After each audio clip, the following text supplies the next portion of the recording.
I'm Sean Patton, business and leadership coach for Stronger Leaders, Stronger Profits. I'm going to share with you my top 5 tips for successfully running virtual online meetings, training sessions, and coaching calls. Enjoy.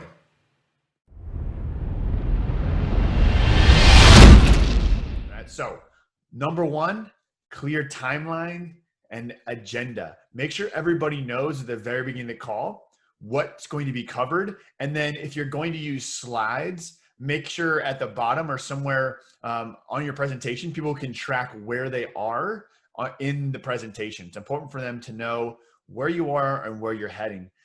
Clear communication, especially virtually, is critical, right? We can't just wing it. We've got to have a clear set plan. We have to communicate that hopefully visually at the beginning of each presentation, each meeting. It's also important that everyone has clear expectations coming into the meeting. So if the expectation is everyone has their camera on, make sure that's was put out before you had the meeting. Everyone make sure you have your camera on. If you want everyone to be muted, make sure everyone's muted.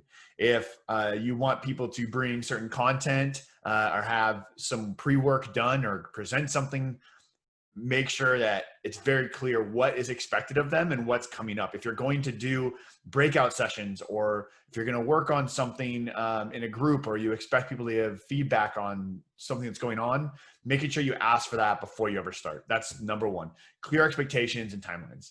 Number 2, camera angles, lighting, background, stuff like that. Okay. So really key here is the camera. I highly recommend you buy a separate HD webcam to conduct your meetings as opposed to using your laptop webcam.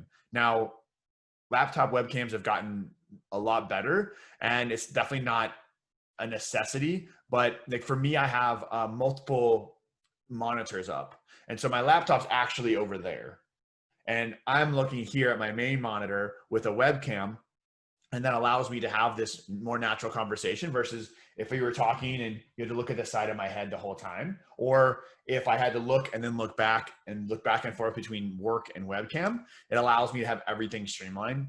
Also, it helps with angle, right? It's really hard. If you notice right now, we're straight on and you're not looking up at me all weird. All right, guys, this is a normal camera angle and everything looks fine, right? No big deal. It can be very distracting to have odd angles behind you. Maybe you're looking at like a weird obtuse angle on someone's wall behind them, or there's a window behind them and you can't see their face. And so it's a lot better to just have it straight on and level, headset level, instead of on a laptop and trying to prop it up on books and make it exactly where you want. And if you notice, I also have a dark color behind me and a pretty plain background. And that allows you to focus more on my face and be more effective in communicating by having a simple but separate background, right? If they had sort of a flesh toned off color white behind me, it would kind of wash things out. It wouldn't look great. In terms of lighting, I have natural lighting coming from my right side right now, your left.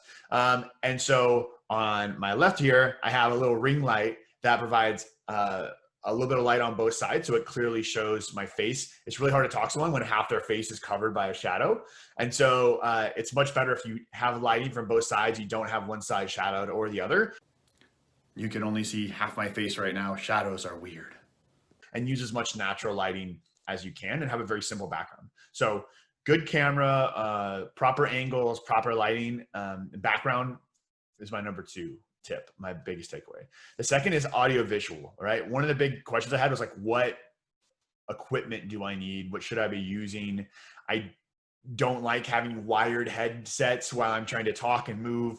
And I wanted to make sure everyone could hear me very clearly, because these are paying clients. People are paying good money to have me talk with them and coach them and run sessions for corporate clients. And so I want to make sure that I've invested the same so they can hear me clearly.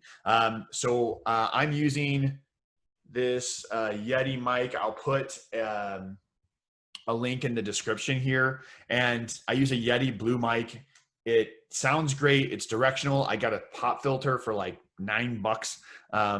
And so the whole setup's, I don't remember exactly what it was. It's like 150, 200 bucks, something like that. But it's a lot better. You do not want to use in a professional setting the speaker or the microphone on your laptop. Okay, not a good idea. If you just use the normal mic on your laptop, it can sound like you're talking to them through a giant hallway. You want to have a separate mic for that. I've used a lapel mic before and some other things, but I feel like this is the best, and it frees me up to not, again, be kind of like wired and tied down. Then, so that I can hear clearly, I got a simple set of noise canceling Bluetooth headphones, and I put those on here.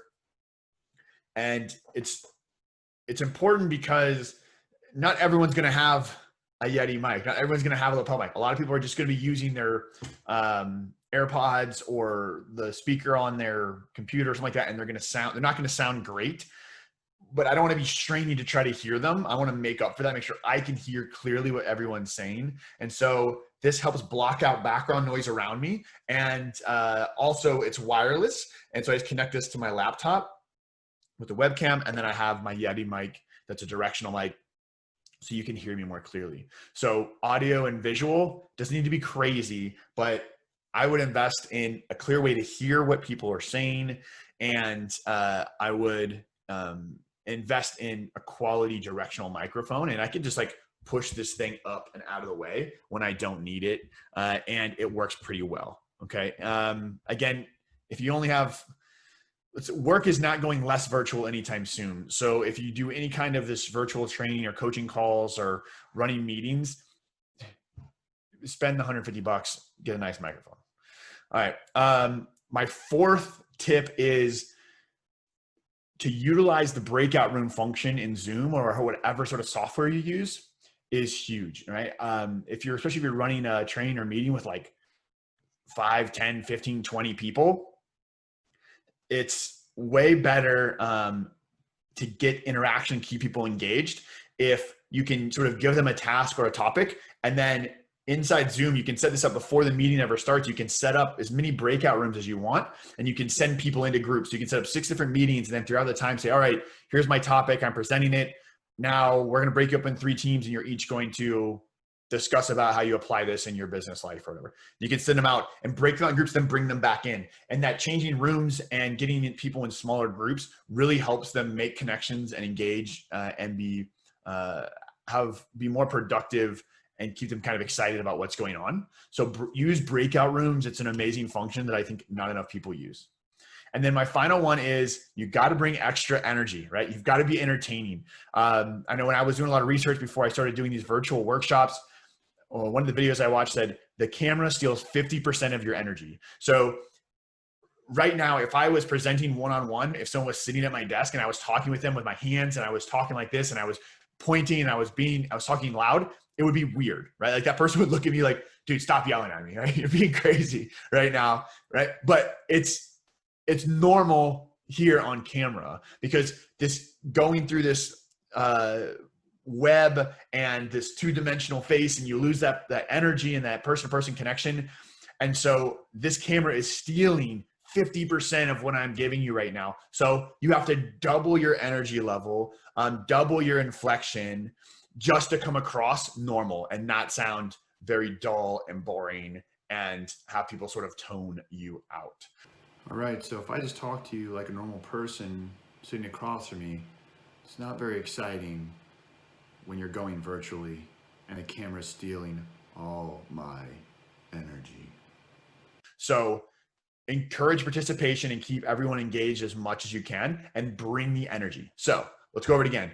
First, clear timeline and agenda, clear expectations. That's number 1. Number 2, making sure you get a good camera, make sure the angles are good, make sure the lighting's good and your background's good, okay? 3, make sure that you can hear and make sure you have a good microphone so that people can hear you clearly. 4, utilize breakout rooms to really break up the monotony of a session and encourage additional participation and crosstalk within your group, because it's hard when you have 20 people in a room and everyone starts talking over each other. Break those out in groups, and you can set that up before the meeting ever starts.